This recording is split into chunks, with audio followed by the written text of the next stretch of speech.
Kagulat World, may isang Pinoy baller ngayon na hindi mo pwedeng palampasin. Renz Abando, ang high-flying wing na patuloy bumabangga sa atensyon ng buong Asia. Hindi lang dahil sa mga highlight plays niya sa KBL, kundi dahil sa discard ni Coach Charles Tiu na ibalik siya sa Strong Group Athletics para sa Jones Cup sa New Taipei City ngayong Hulyo 12, 20. Dala-dala ang panalo at panibagong pagkakataon para igulat ang mundo ulit. Hindi rito nagtatapos ang kwento. Last year sa William Jones Cup, kasama ni Abando si RJ Barrientos, nagbukas sila ng usog sa third quarter laban sa Malaysia. Nagkatali ang opensa ng kalaban at nagtapos si Abando ng 14 puntos, 10 rebounds, 3 assists, 2 blocks at 1 steal sa dominanteng 78-52 win. Yun ang simula ng hype ng Asia, Kagulat World. Isang silakbo ng athleticism na bumagat sa rekwerdos ng bawat depensa ng kalabang bansa. Ngayon, habang papunta siya sa Taiwan,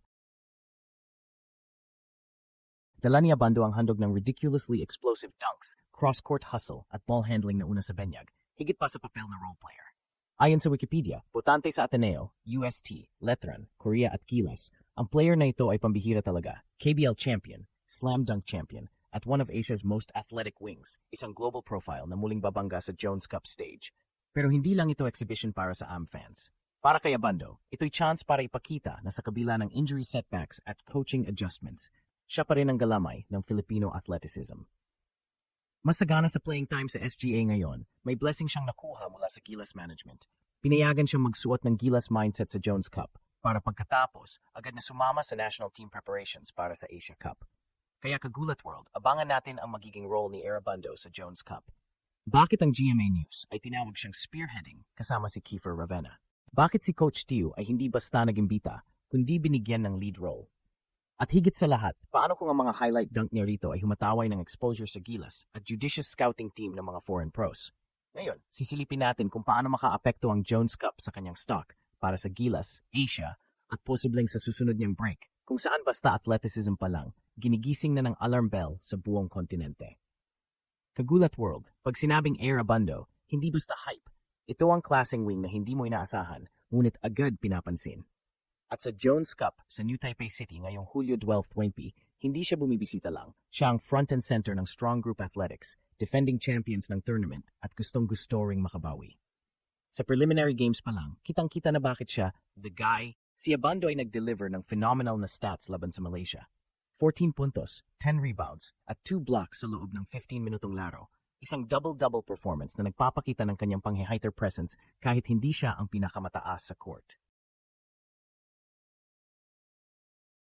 Matapos noon, umusat pa sila sa blowout win, grado 4-0 sa opening slate, sabay ng makabuluhang ambag ni Abando. Pero hindi lang sa numbers napapansin si Abando, kundi sa loob ng court kung paano niya ipinapakita ang athleticism na pambato sa Asia. Nitong performance na puno ng dunks, hustle plays, at hustle na iba ang dating. Noong nakaraang Jones Cup pa, si Abando ang pumasabog laban sa Malaysia at Chinese Taipei. Posterizing dunk, clutch steals, at defensive presence ang naging trademark. Ito ang nagbibigay tunay na kahit under the radar. Siya ang primetime threat ng Gilas-style wing sa continental stage. Dapat ding banggitin, isinasama siya ni Coach Charles Tiu, hindi lang bilang squad player, kundi bilang spearhead kasama ni Kiefer Ravena at Chris Makulu. Ito ang parang signal ng headliner role niya. Hindi lang basta kasama sa roster, kundi sinususuportahan para magsilbing tactical na bangon sa opensa at depensa. Ngayon, Kagulat World, ang tanong, paano makakaapekto ang tournament na ito sa karera ni Abando, sa Gilas at maging sa scouting radar? Ang sagot, malalim. Bakit? Dahil sa bawat dunk niya sa Jones Cup, naglalabasan ng signal para sa mga Malaysian, Taiwanese, Korean at kahit European scouts. Isang visual reminder na ang athletic Pinoy wing ay pwedeng mag-dominate sa continental court. Dagdag pa rito, ang momentum na ito ay may hatid sa Gilas team dynamics, lalo na kung kukuha si Coach Tim ng continuity na mataas ang level ng scouting at opsyon sa wing rotation. Sisilipin natin ano ang maaring mangyari pagkatapos ng tournament. Kung paano mapapataas ni Abando ang kanyang stock sa national team roster, kung matutuhog niya ang Gilas rotation, at kung paano ito mag-aambag sa bagong henerasyon ng Asian players na nagmumula sa athletic Filipino system. Kagulat World, kung may isang tanong na umiikot ngayon sa basketball fans, hindi lang sa Pilipinas kundi pati sa Asia, ito ay simple pero mabigat. Saan patutungo ang karera ni Renz Abando pagkatapos ng Jones Cup 2024? Dahil kung pagbabatayan ang kanyang recent performances, Mula KBL, Balikgilas Call-Up hanggang sa Jones Cup, isang bagay ang malinaw. Ang kasalukuyang galaw ni Abando ay hindi na pang local o role player lang. Ito ay galaw ng isang bagong leader sa Asian basketball scene.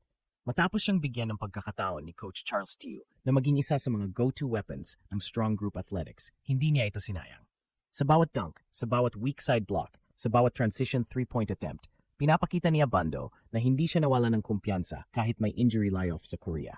Sa katunayan, mas agresibo siya ngayon, mas explosive, at mas determinado na iangat, hindi lang ang kanyang pangalan, kundi ang buong reputasyon ng atletikong Pinoy sa kontinente. Lalo na ngayong nagkakaroon siya ng eksena sa international stage tulad ng Jones Cup, kung saan napapanood siya hindi lang ng Filipino fans, kundi ng mga scouts mula sa Taiwan, Korea, Japan, at maging ng mga agents mula sa G-League at EuroLeague. Pero ang mas nakakakilig na posibilidad, pagkatapos ng Jones Cup, babalik siya sa radar ng Gilas Pilipinas para sa FIBA Asia Cup. Oh, kagulat world, confirmed na parte siya ng long list ni Coach Tim Cone at habang abala ang Gilas sa training camp, posibleng si Abando ang final missing link para sa wing position ng national team. At sa physical state niya ngayon, fully mobile, game-ready, and mentally locked in, hindi na imposibleng mapasama siya sa Final 12 para sa Jeddah Tournament ngayong August.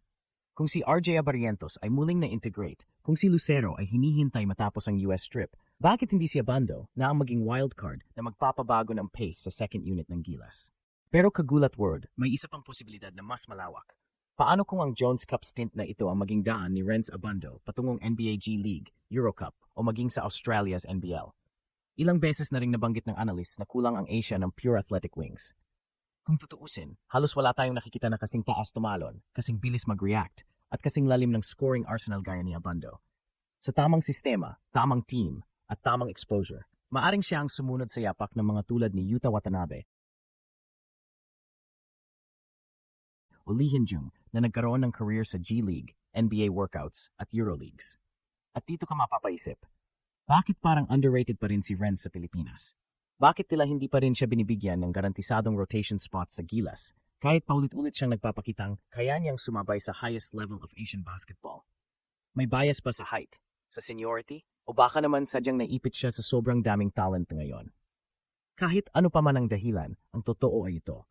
Ang buong Asia ay unti-unti nang natututo kung gaano kahalaga ang isang Renz Abando sa isang kupon. Kaya kung hindi agad gumalaw ang Gilas, ibang bansa ang posibleng makinabang. Kaya't habang nagbibilang tayo ng araw patungo sa final decision ni Coach Tim Cone, isang bagay lang ang tiyak. Kung hindi man mauna si Abando sa lineup ng Gilas, unahan niya ang lahat sa highlight reel ng Asia. At kapag pumutok ang pangalan niya sa panibagong international league, hindi lang Jones Cup ang gugulatin niya. Buong basketball world